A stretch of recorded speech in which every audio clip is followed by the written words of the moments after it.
The large meeting room on the space station buzzed with angry voices. 12 different alien species sat around a massive circular table, all talking at once. Their translators worked overtime, turning clicks, growls, and musical tones into words everyone could understand. Captain Jake Morrison pressed his face against the thick glass window of the observation deck. He watched as his species' future was being decided below. The human was not allowed to speak. He could only watch and listen as the aliens argued about what to do with humanity. Ambassador Zeph Carey stood up from his seat. The tall, blue-skinned alien raised one of his forearms for silence. His voice boomed through the chamber when he spoke. "We have talked about this problem for 3 full cycles now," Zeph Carey said. "The humans spread too fast. They take over everything they touch. We must decide today what to do about them."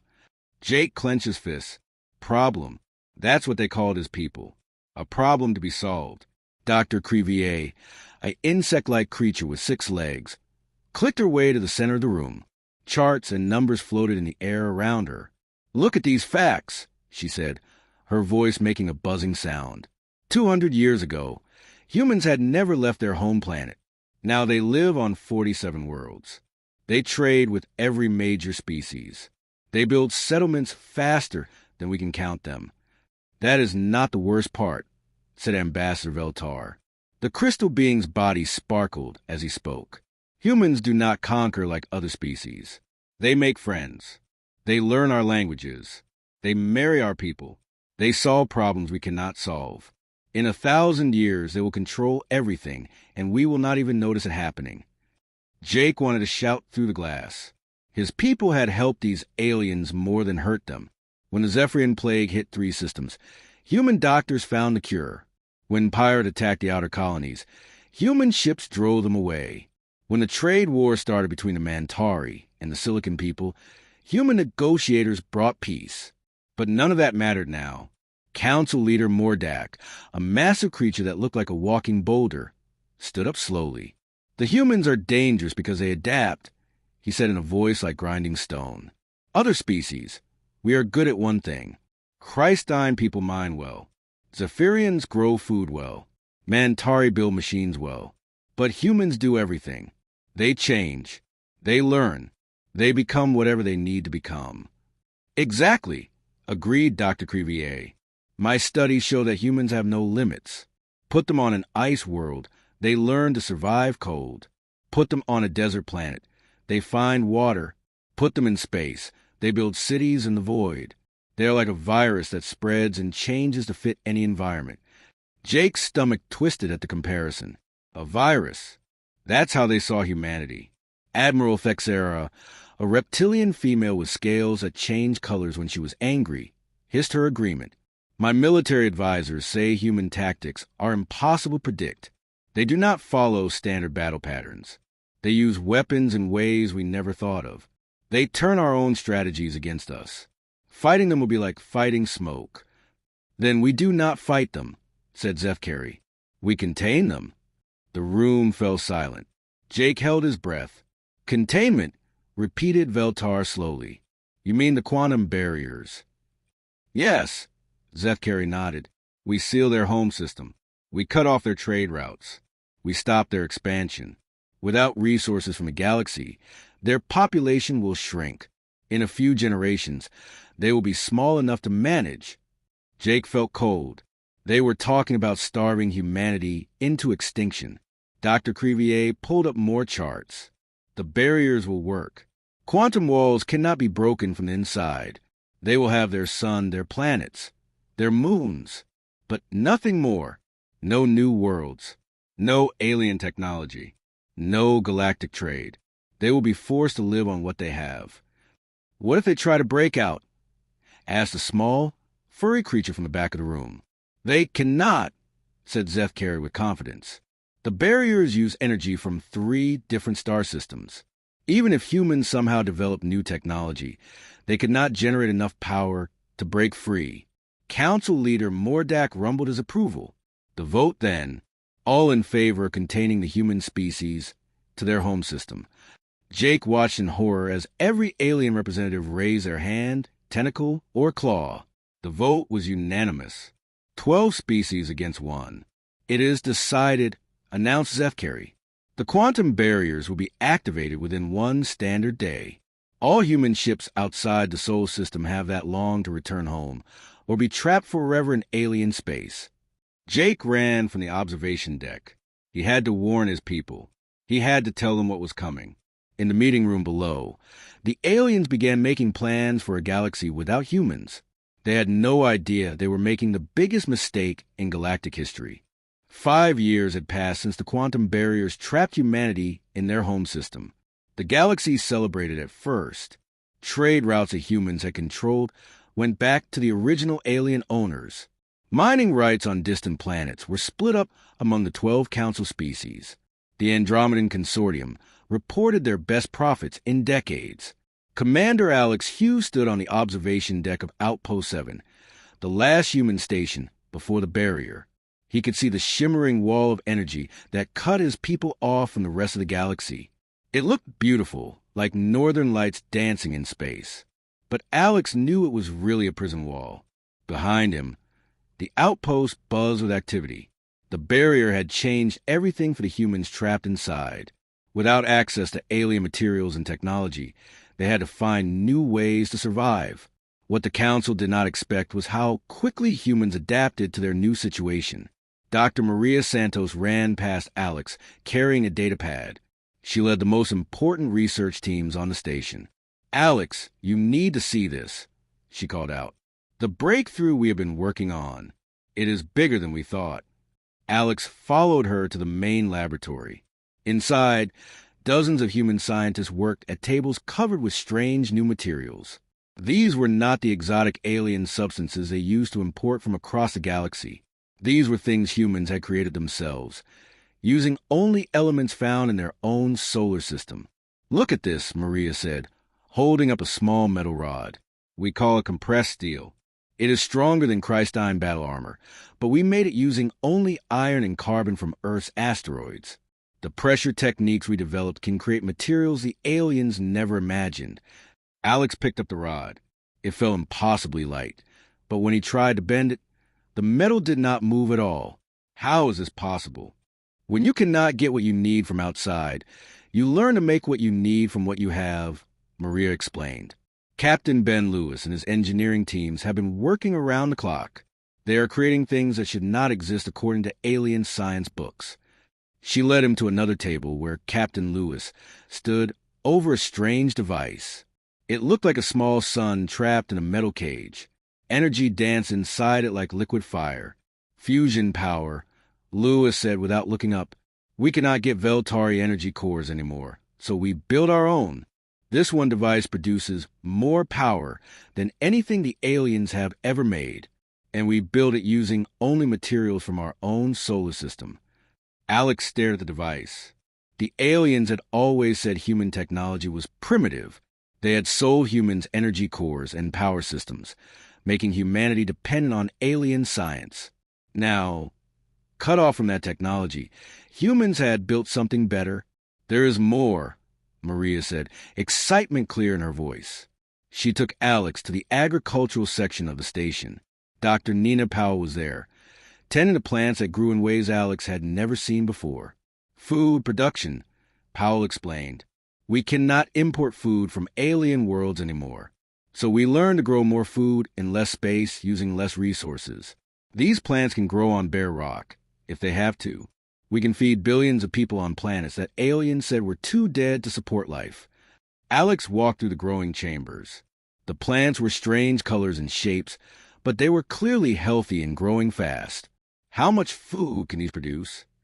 "Enough to feed everyone in the solar system, even if our population doubles," Powell said proudly.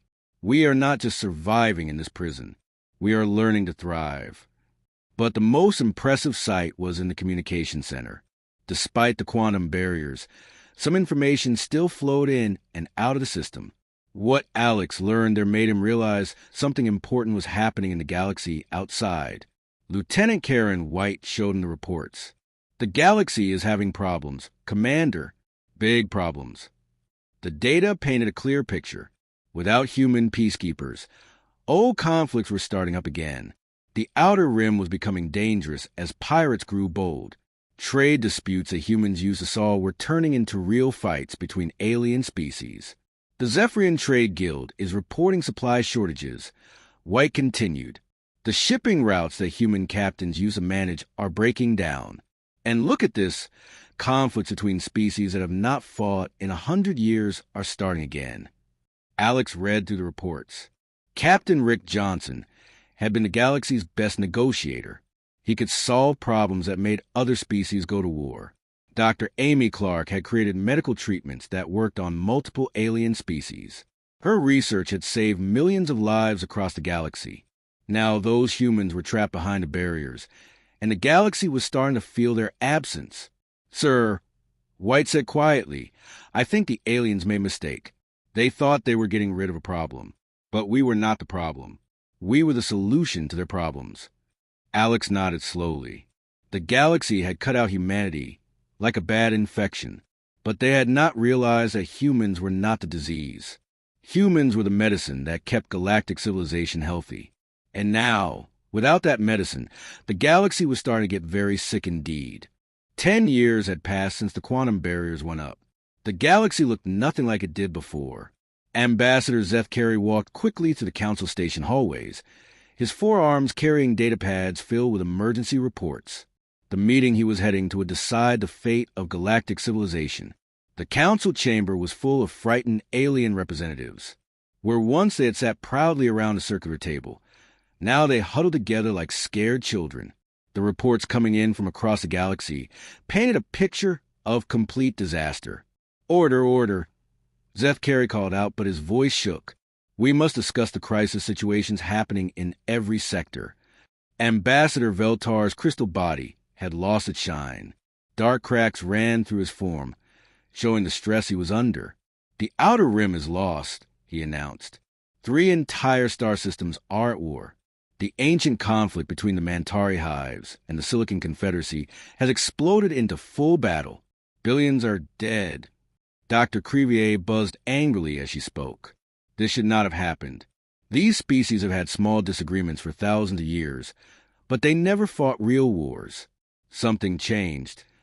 We know what changed, said Admiral Thexera, her scales turning dark red with anger.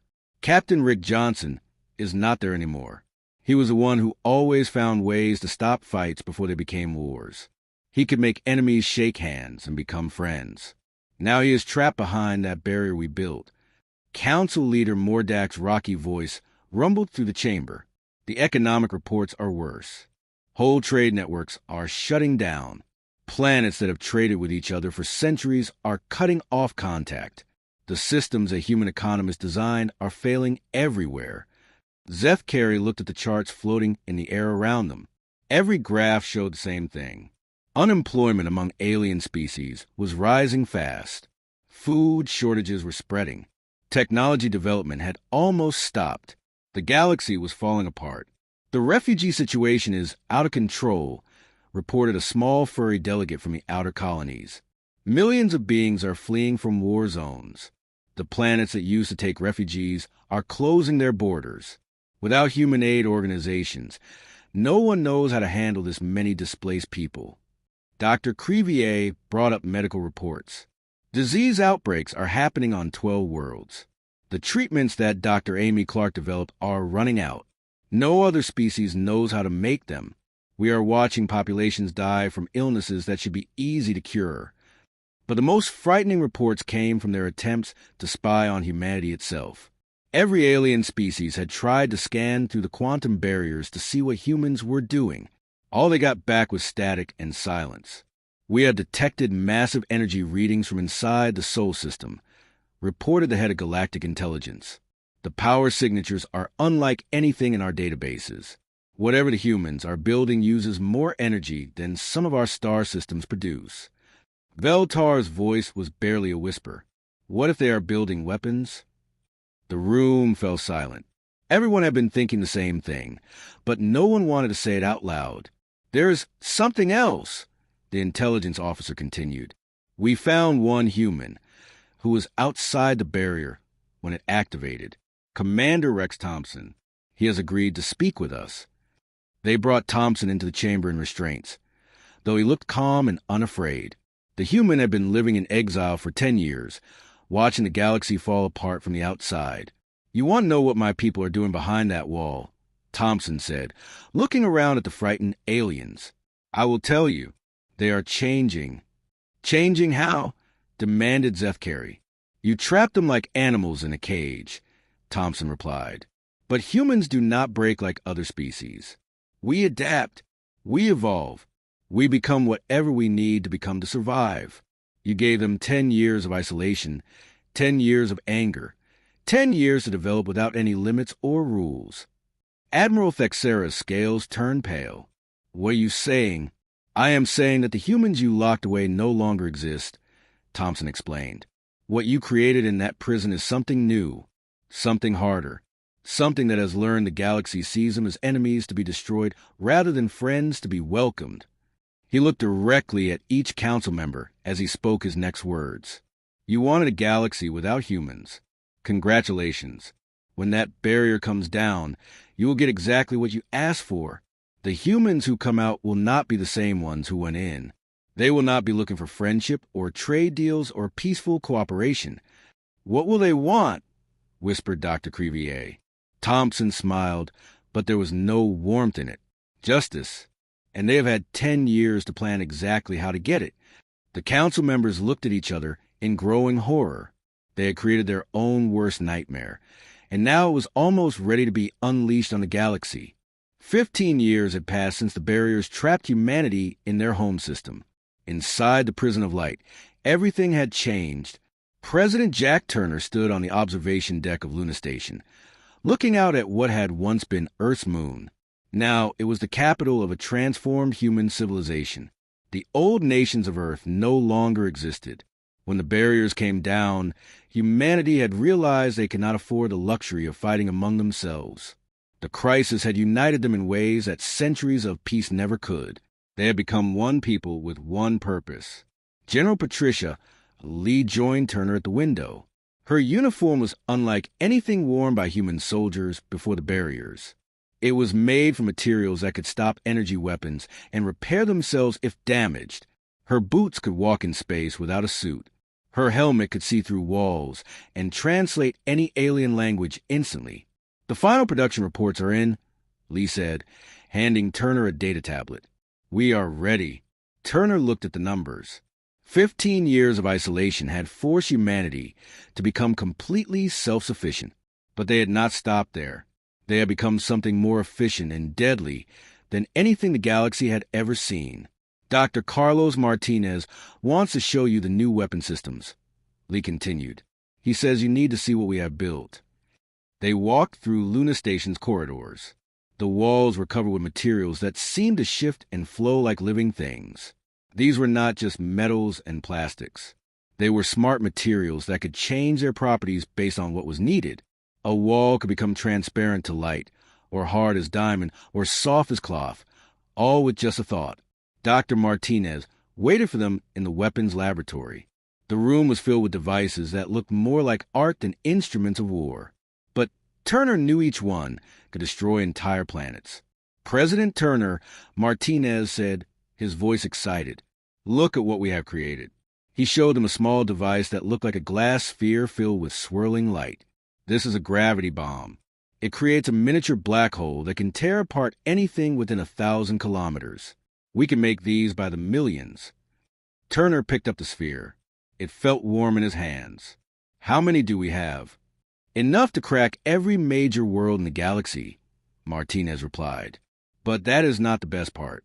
Showing the planet killers, Patricia, General Lee led them to a viewing window that looked out into space.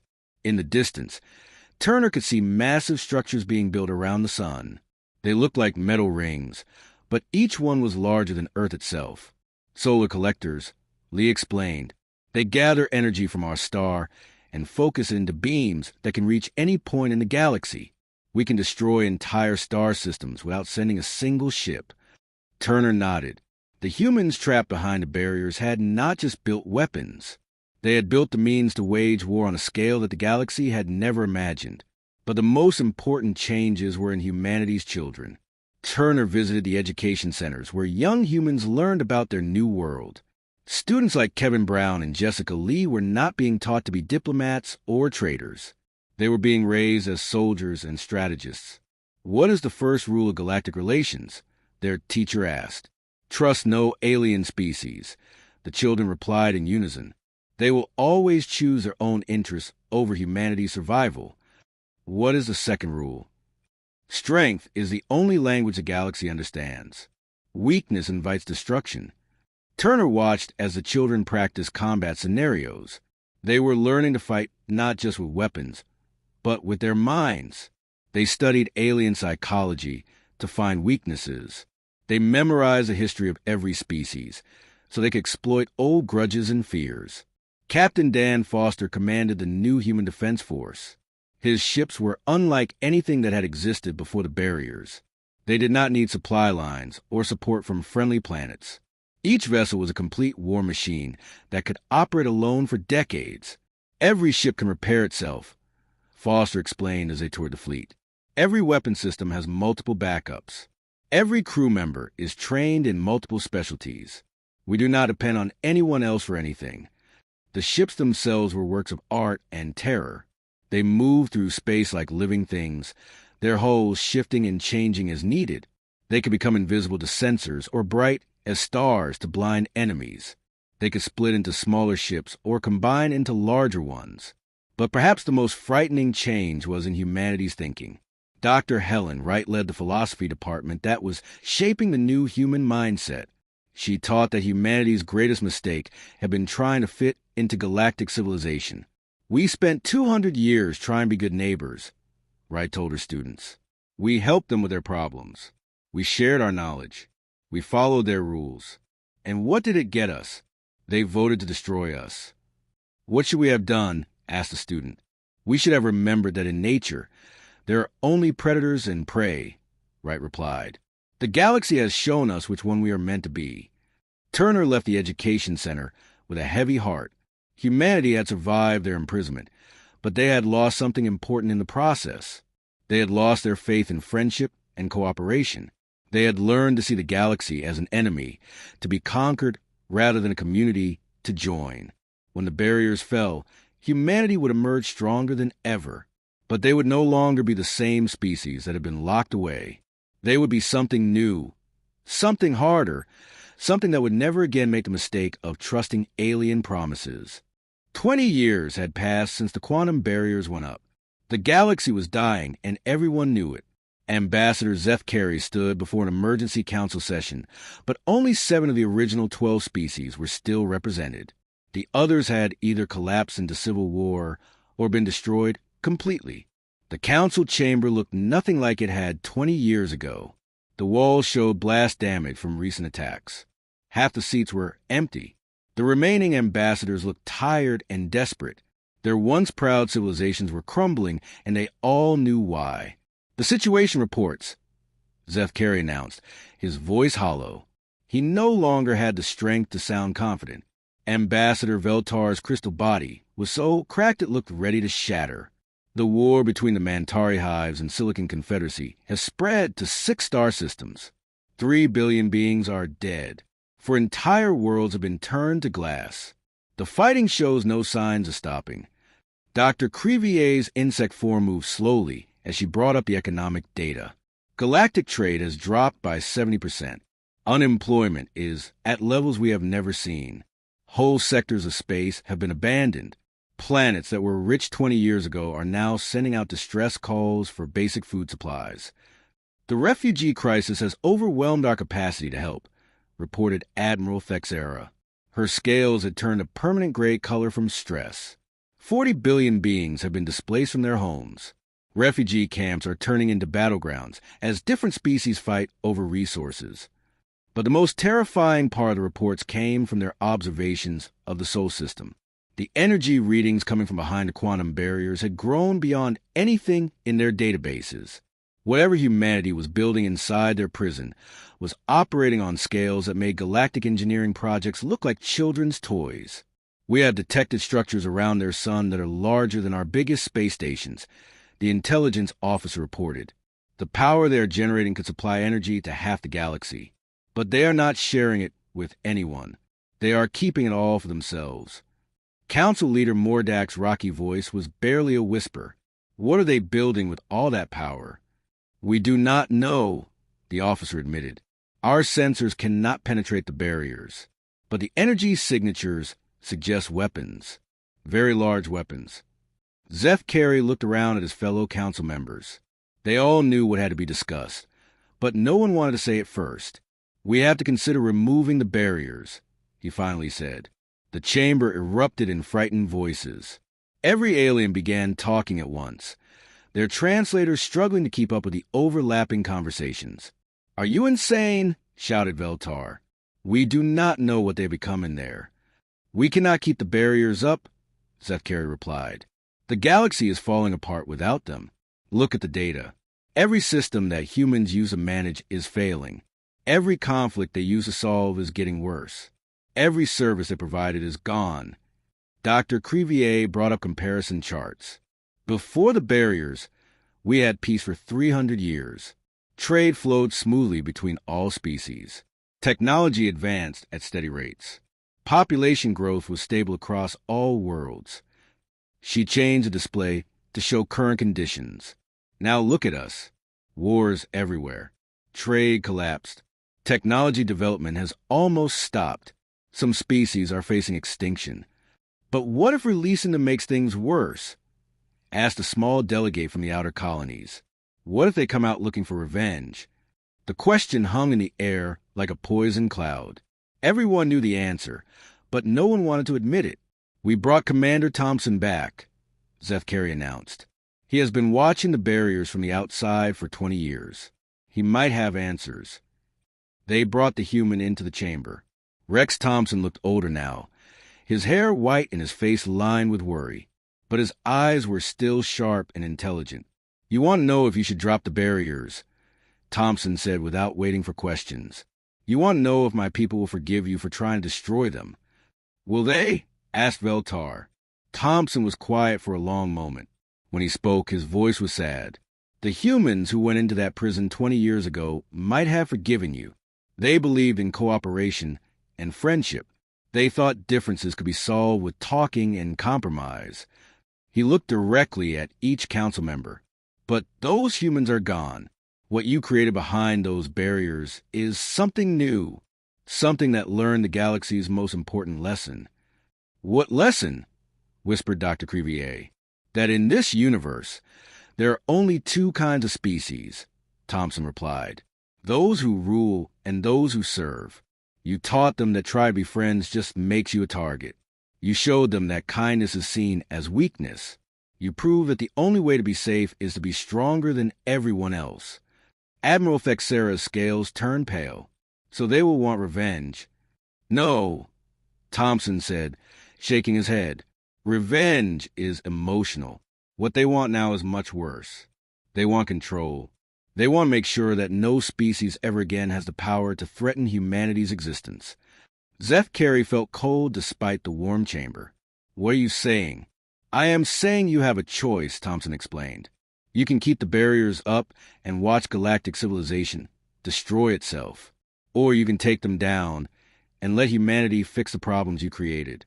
But if you choose the second option, you need to understand something important, which is the humanity that comes out will not be asking for your permission to fix things.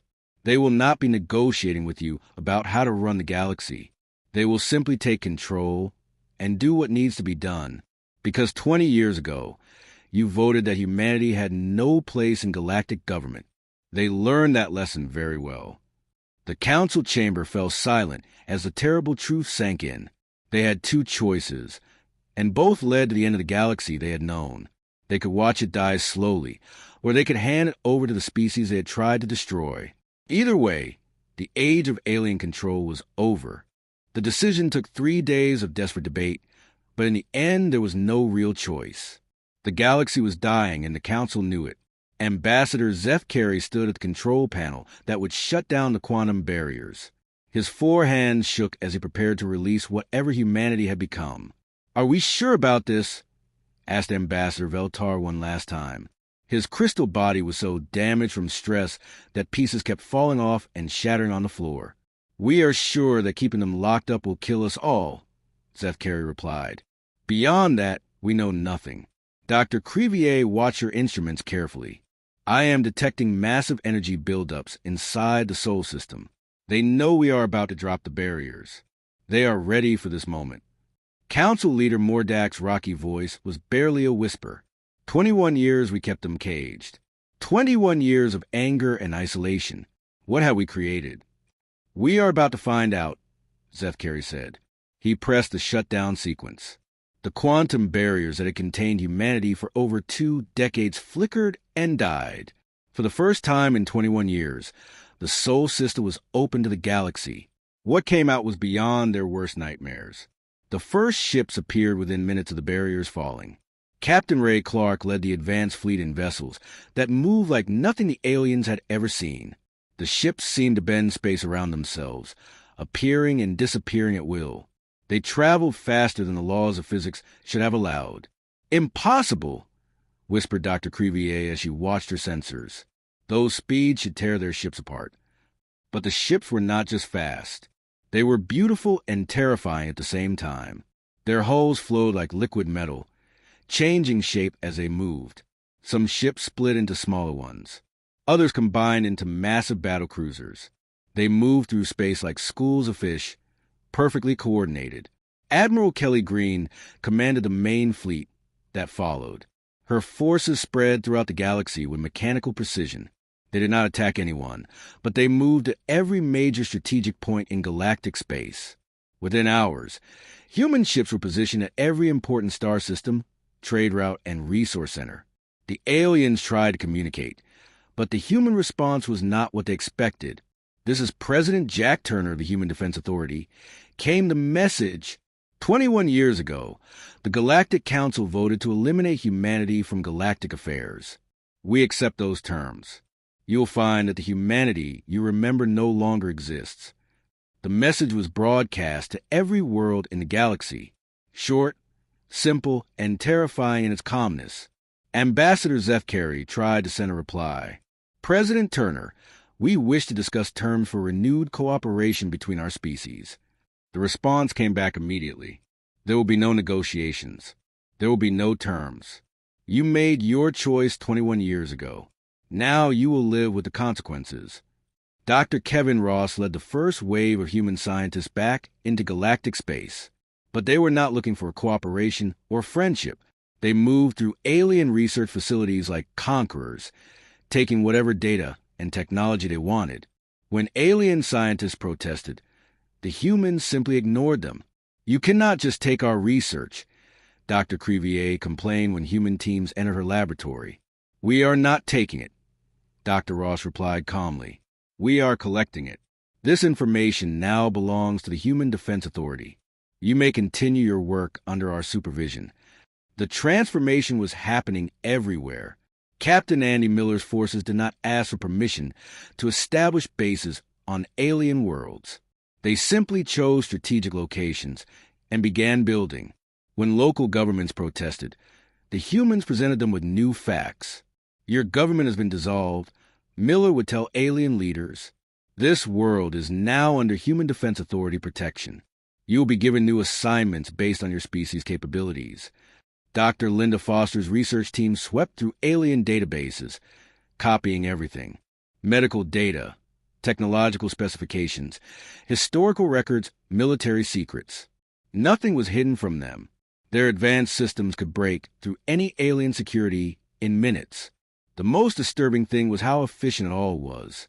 There was no fighting, no violence, no destruction. The humans simply moved to the galaxy like they owned it, and no one could stop them. Within 6 months, every major alien world had human administrators. Captain Steve Davis's patrol fleets controlled all space routes. Dr. Amy Johnson's new economic systems replaced the old trade networks. Everything ran smoothly, but under completely human control. The old Galactic Council was allowed to keep meeting, but now they met in a building owned and operated by humans. Human guards stood at every door. Human observers watched every discussion. The aliens could talk all they wanted, but they could not make any real decisions. President Turner visited the council exactly once. He stood before the frightened alien representatives and delivered a simple message. You wanted a galaxy without humans, he said. You have it. The humans you knew are gone. What you see now is what you created when you chose to be our enemies instead of our friends. Ambassador Zefkari tried to speak. We made a mistake. We were wrong to contain your people. Can we not find a way to work together again? Turner looked at him with eyes that showed no emotion. 21 years ago, you had the chance to work with us. You chose elimination instead. That choice cannot be undone. This galaxy will never again face the threat of uncontrolled alien decisions. He turned and walked away, leaving the alien council to face their new reality. They had gotten exactly what they voted for. A galaxy without the humans they remembered. In their place was something far more efficient, far more powerful, and completely without mercy for those who had proven they could not be trusted. 1 year had passed since the barriers fell. Ambassador Zefkari walked through the halls of what used to be the Galactic Council building. The walls still looked the same, but everything else had changed. Human guards stood at every corner. Human administrators worked at every desk. The building still functioned, but it now served a very different purpose. Zefkari entered the main chamber, where the council still met. The circular table was the same, but new seats had been added.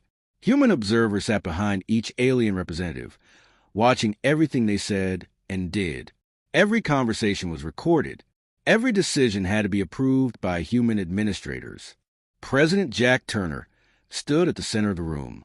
He was giving his monthly report on the state of the galaxy. The alien representatives listened in silence, knowing they had no power to change anything he said. Galactic peace has been maintained for 12 consecutive months, Turner announced. All conflicts between species have ended. Trade routes are operating at maximum efficiency. Resource distribution is stable across all inhabited worlds. The numbers he presented were impressive. The wars that had torn the galaxy apart for 20 years were over.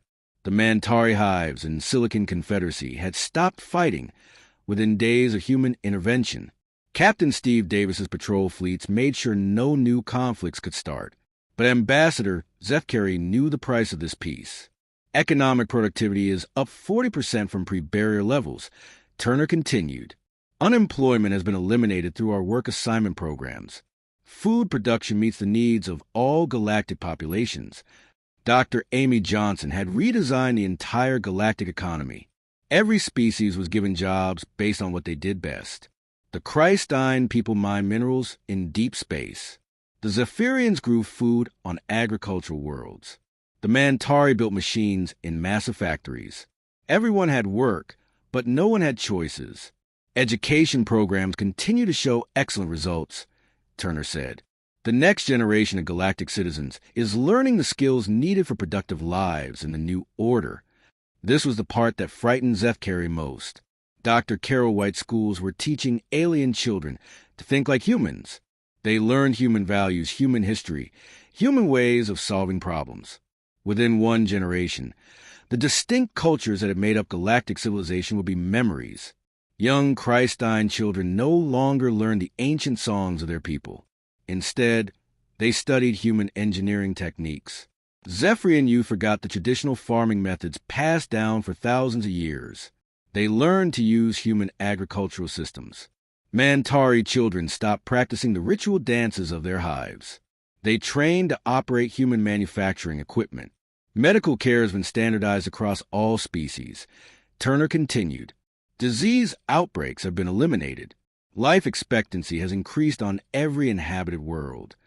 Dr. Linda Foster's medical teams had indeed solved health problems that had plagued alien species for millennia, but they had also taken control of all medical research. No alien scientist could study disease or develop treatments without human approval. All medical knowledge now belonged to the Human Defense Authority. General Patricia Lee gave the security report. Galactic crime rates have dropped to near zero. Piracy has been eliminated from all trade routes. Terrorist activities have ceased completely. She did not mention that this was because human surveillance systems watched every citizen on every world.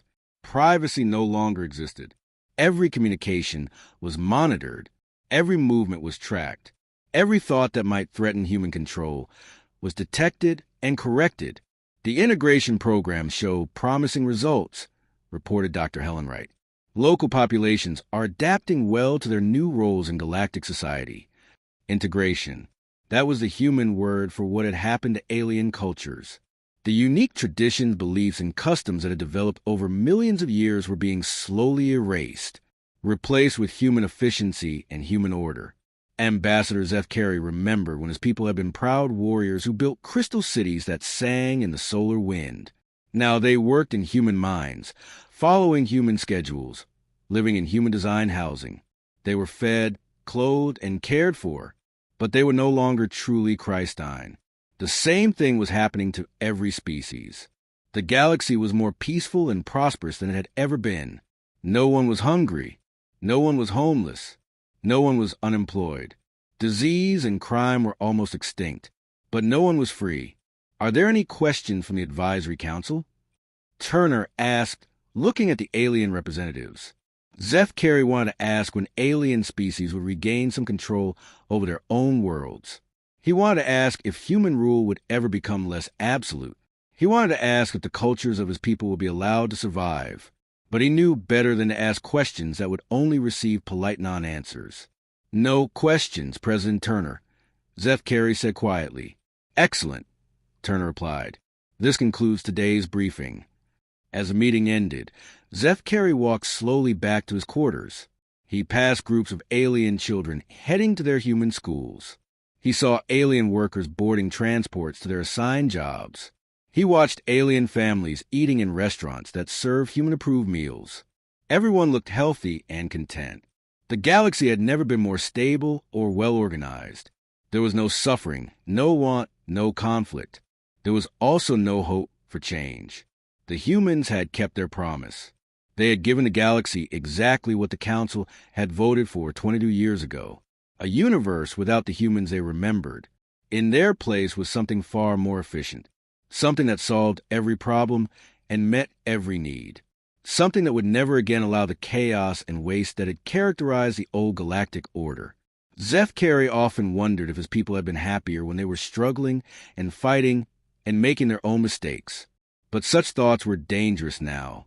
The human monitoring systems might detect them, so he pushed the thoughts away and prepared for another day in the perfect galaxy that humanity had built for them all.